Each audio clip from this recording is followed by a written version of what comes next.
Hello and welcome to Ula Tea Leaf Readings. My name is Lenor and today I'm going to be reading your tea leaves. This is a horoscope for Sagittarius. If Sagittarius is your solar, lunar, ascendant/rising sign, then this is a message for you. Okay, let's get started.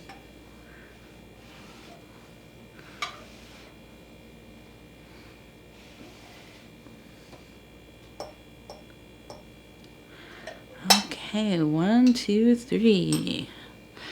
Let's see what these tea leaves have for us today. I am so excited. I'm doing this reading during light sunlight hours. I usually read in the evening after bedtime for my kiddos. So once in a while I can sneak in a reading in the middle of the day. And I'm always so happy when that happens. I feel a little more awake, a little more with it. I don't know though. Sometimes I like the night because it's so quiet. But I just have been so kind of getting burnt out. We've been so busy. Life has been so busy, and it's only getting busier with these nicer weather months coming ahead.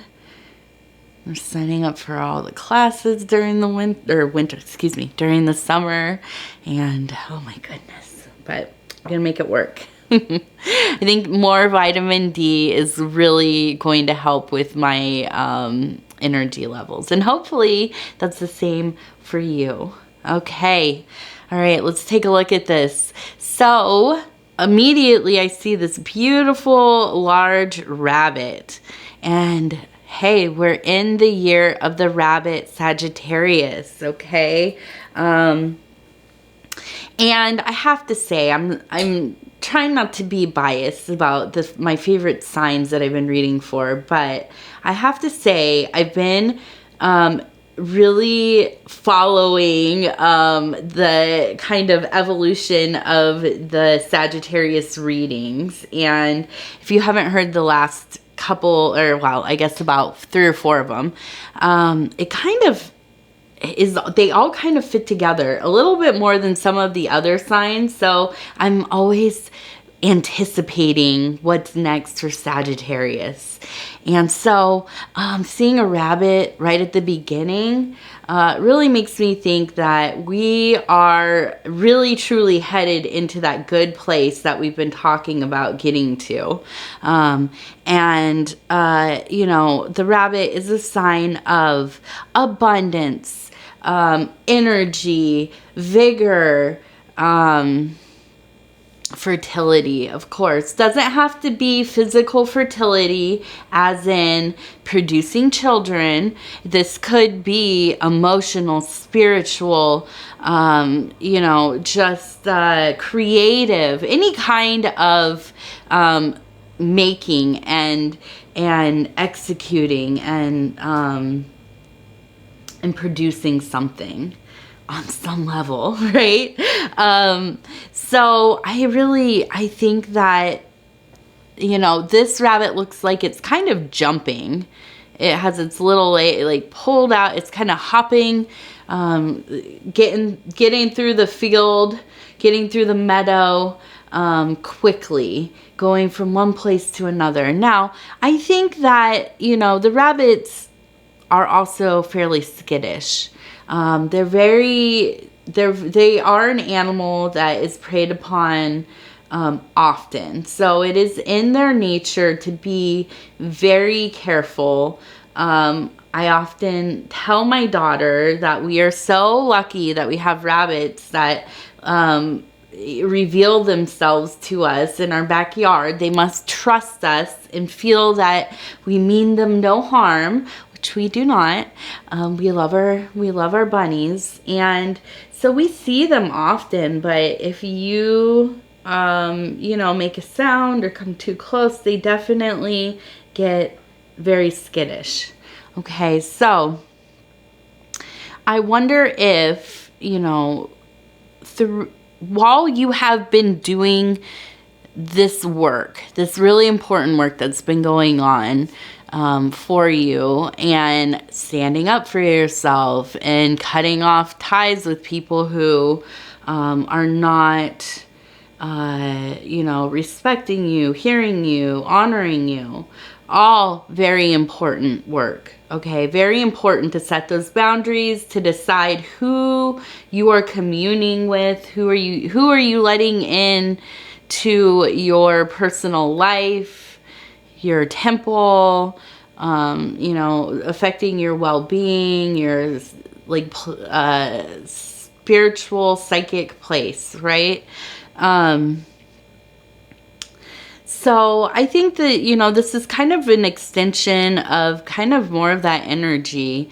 But I do believe that with this mindfulness that you have been very, very focused on, very intentional about, you've been checking in with yourself. How are you feeling? How do others make you feel? How are the situations making you feel? Kind of weighing, is this beneficial to me? Is this too much for me? Is this something that I can get through? Or is this something that I'm just gonna have to kind of bow out of, right? I think you've been a lot more attentive to yourself, prioritizing your own well-being, and I applaud you for that, okay? At the same time, I think that, there have been moments where maybe you kind of just were trying to suck it up a little bit, stick it out, and that kind of activated the fight or flight kind of feeling. And still, we're still working on things. We're still figuring out, exactly what are you envisioning for yourself? What is, what do you want your life to look like on the other side of all this work that you're doing, right? And the other part is it can be pretty lonely going through a period of cleansing, your social life especially, but also within your own, how should I put this? When we work on our reactions, when we work on our emotions, how we process our emotions, how we feel our emotions, how deeply we will allow ourselves to kind of indulge in certain emotions. When we go through a process of being more intentional about how we're experiencing our emotions, or at least letting ourselves kind of let those emotions pour out of us, or change how our personality is in that moment, or, how we're behaving. There can be a certain kind of loneliness, or feeling of loss of power, or normalcy, because sometimes when you are used to feeling angry, feeling melancholy, feeling depression, feeling offended, slighted, whatever it is that has happened, whatever kind of, and I don't want to say they're negative feelings, but uncomfortable feelings that come up. So when they are often, we kind of get accustomed to them. They become familiar. In some ways, they kind of feel like home, oddly. And my problem, and I'll just share my little relationship to this, is with the melancholy. I feel weird when I haven't had a good dose of feeling sad, or just kind of listless. And, I envision myself like, a Virginia Woolf, or, like a Sylvia Plath sometimes, you know, with the, I mean, bouts of real deep depression as well. But that melancholy state, that is like my place. That's like my home. And I've worked very hard to try to manage some of that, process through some of it, figure out how to not let it rule every aspect of my being. And as I have done that, it has become sometimes like I miss it, you know, and that, I think that can be the same as a sense of anger, of rage, of, you know, just having a reason to feel like, some kind of uncomfortable feeling that motivates you to feel like you have to confront others, or you understand what I mean? So, I think that really, you're going through some transition, some, you know, shifting of what is your normal now. And I think that you have been very intentional and, really wanting to make these changes, but it is difficult. It is so difficult. And as we turn this, I see this person standing here and they're holding a candlelight, okay? They're holding a candle with the light. It makes me think of the hermit. It makes me think of holding the illuminating light in that darkness, kind of going bravely into that kind of dark night of the soul, or, you know, exploring the corridors of your interior mansion, really facing up to some of these feelings that have been really difficult for you, okay? And now, this is something that really feels like it's coming through heavily for me.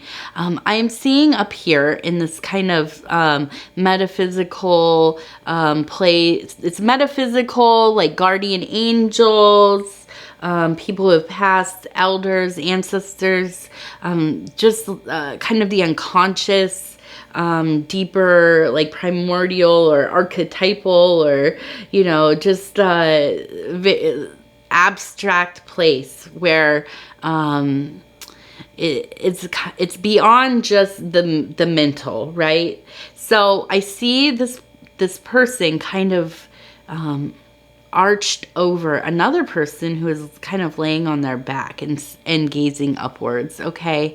And for me, I think that you have been having dreams or some kind of messaging coming through from somebody who you have been missing. And I think that this is maybe a person from your past. I think that this was a manifested person, somebody who had a corporeal body. Okay, so somebody who was in the flesh, maybe, you know, an older relative, a parent, a friend, a good friend, something. But I don't know if, and it's not really clear to me if they have actually passed away, they've departed the physical plane, or if your relationship is so different that it feels like a death, kind of, or you're not in contact, possibly. Maybe they are in a state of consciousness that is so altered. And when I say that, it could be something, you know, like a neurological disorder, disease, or maybe dementia, something like this, where you are not able to communicate with them in the way that you once did. And I think that this person was somebody that you were very, very close with. Somebody that it was almost like, I get the phrase, like you could tell them anything, like all of your secrets. They were very much a confidant for you.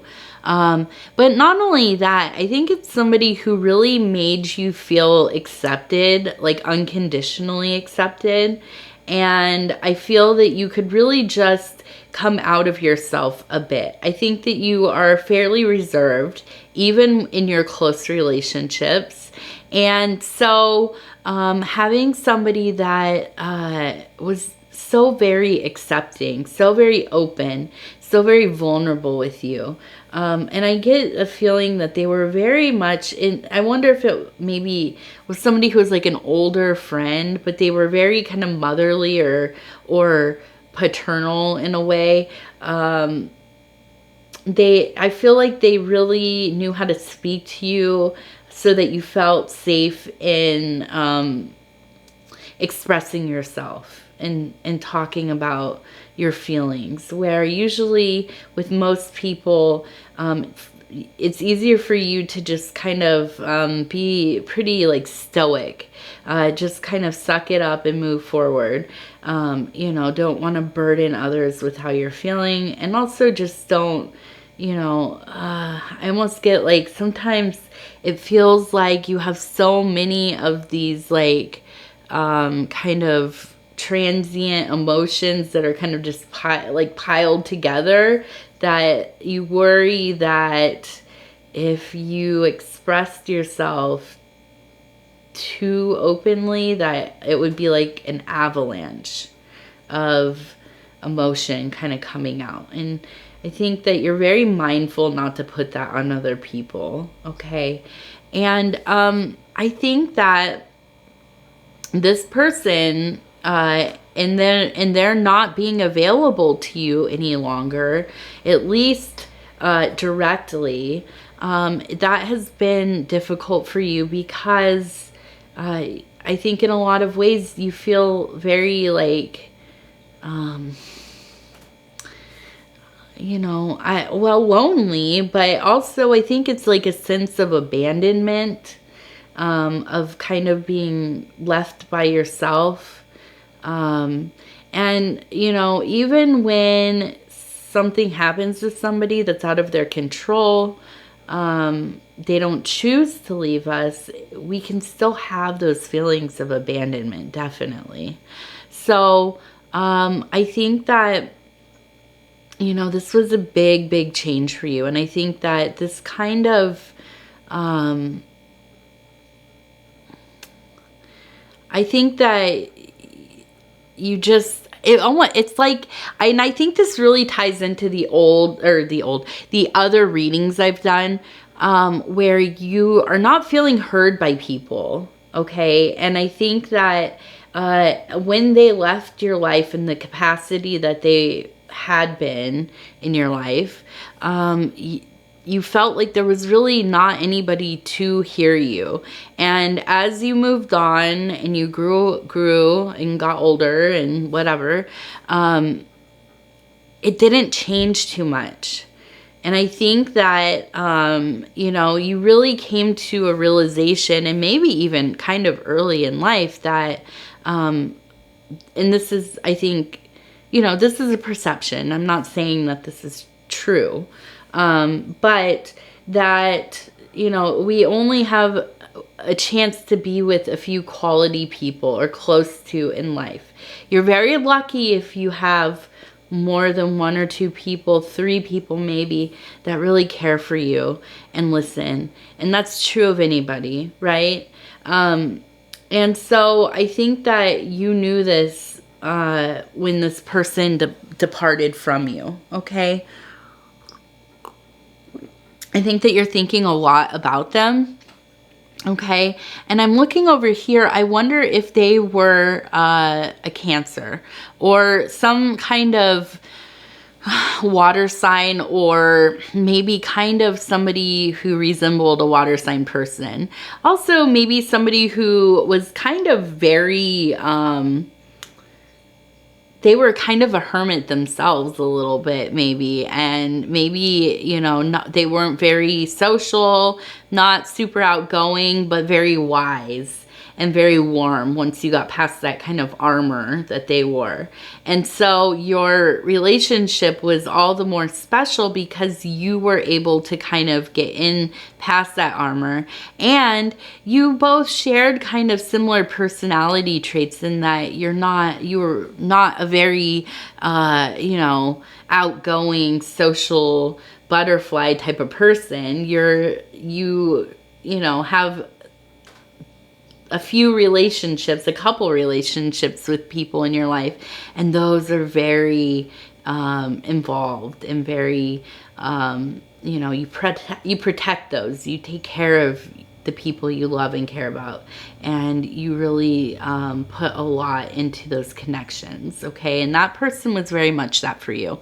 I also see this flower, and I think that really they are coming through in these dreams, in your messaging, in the messages, maybe the patterns you're seeing, and they're really letting you know that you are loved, and they're there with you, and definitely so proud of the work that you've been doing in your life, and really advocating for yourself, and just, happy to see that you're not putting up with other people's BS anymore, okay? And this also ties into, okay, this card, the Ace of Swords. And for me, in this context, all about just cutting through all of that, as I said, BS with other people, but cutting through the illusion of things, okay? Getting past all of the kind of, niceties and promises and kind of, the webs that people weave in their lives, and cutting right through that and just getting to the core of things for yourself and in your interactions with other people. Now, I really do believe, and I've been rooting for you all,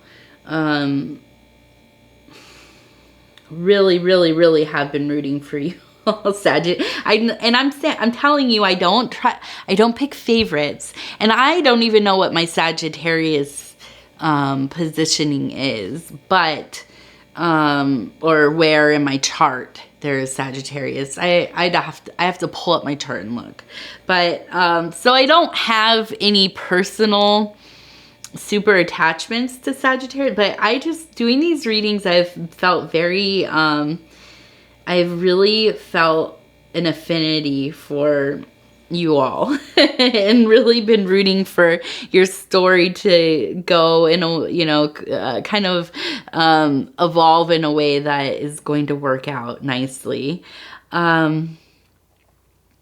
Okay, so I am seeing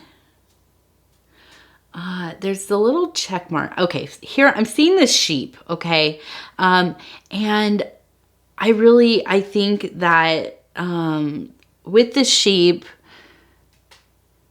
in this context, I am thinking that this is for me, I think of the sheep as kind of a really resilient, beautiful, family-oriented, very giving, and with an abundance of useful knowledge. Or, you think of a sheep, they are their wool is used, so they have a very useful product that they just kind of naturally grow, right? But I think that in terms of, relating to somebody as a symbol, it is very much about taking care of others and, being useful. But also the sheep are just, they're also very serene. And this is, I think, very wise creatures, very serene, kind of, just existing in a place of just kind of going along with things, but also contemplative and just you know, existing in such a way that it doesn't have to be too over the top, ostentatious, or anything like this. Just being happy with kind of the subtle beauties in life, okay?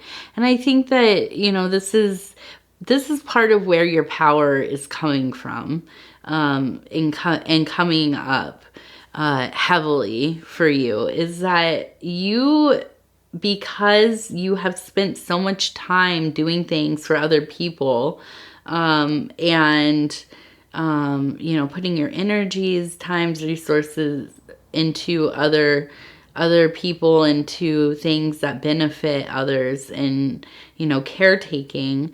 I think that you also have this ability to look for the bright side in things in difficult situations, but also the beauty, the miraculous in the subtle in-betweens, okay?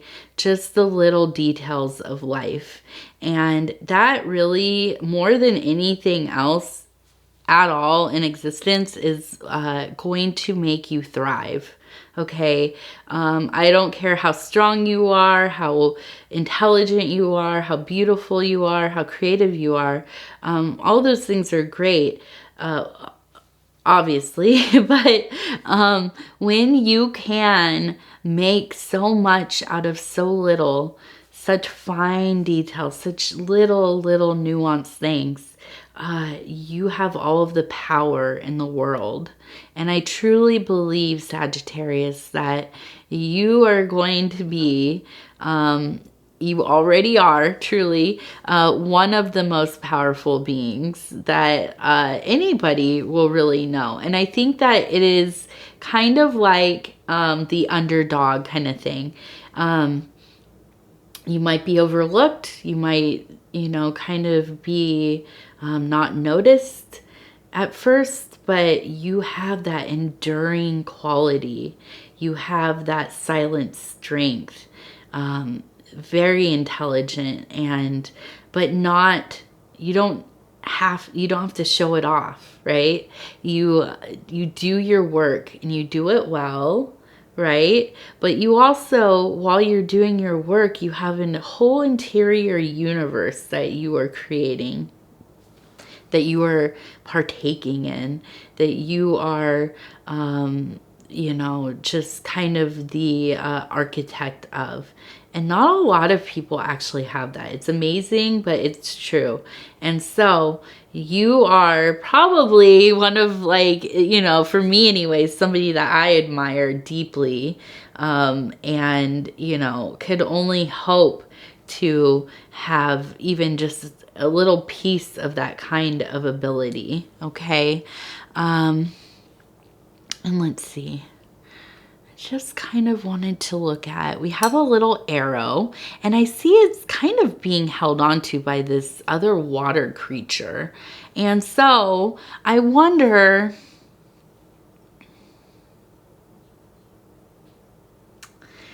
I just have a feeling, I have a feeling that, and there's this little check mark here too. And I just have a feeling, okay, a little feeling, that there's going to be kind of somebody either who is already in your life or somebody who is coming into your life. And I don't think it's necessarily going to be this huge, like, you know, I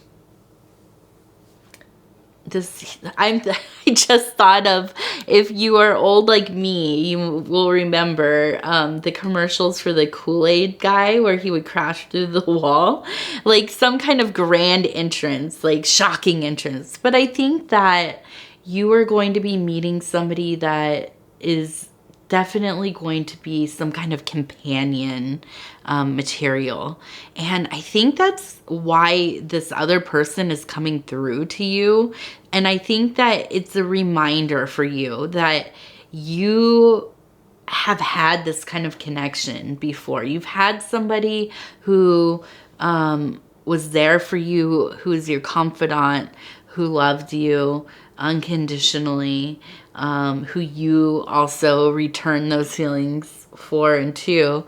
And therefore, you will recognize it when it comes. And I feel like it will be emerging for you in the next, months, maybe in this next year cycle. So I think, this is all also very much tied to the self-work that you are doing.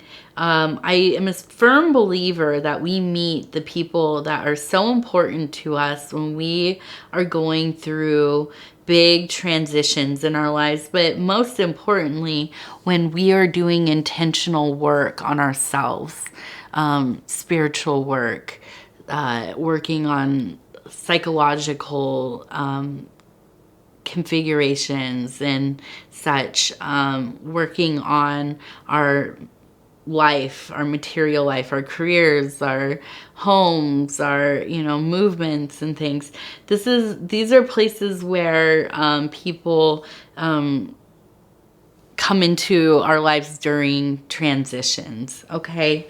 And also, I just want to look at this, and there's not a lot of leaves on here, okay? There's really just a couple, 4, okay? But really, this big one is going to be, it's just, for me, it says, stay on the path that you're on, okay? Keep listening to yourself. Keep listening to your intuition. You're lovely, you're beautiful, you're worthy of all the things you want and need. And I think that they are coming to you through the work that you are doing. There's no mistake in anything that's happening. And so I think that's the reading today, Sagittarius. And I want to thank you so much for spending this time with me. I'm always so honored to bring these messages to you, to share them with you. If you would be so kind as to like the video, it helps me get into the algorithm and reach more people. We're trying to grow this channel a little bit. And if you have not subscribed, please think about doing so. If you want to catch up on the other Sagittarius readings, go ahead and do that. I think it'll give a little more context to what I've been talking about. Other than that, if you want to leave a comment, let me know how you're doing. Let me know what's been going on with you. I love hearing from each and every one of you. You are all so wonderful and so lovely. I thank you, thank you, thank you. We will talk again very soon.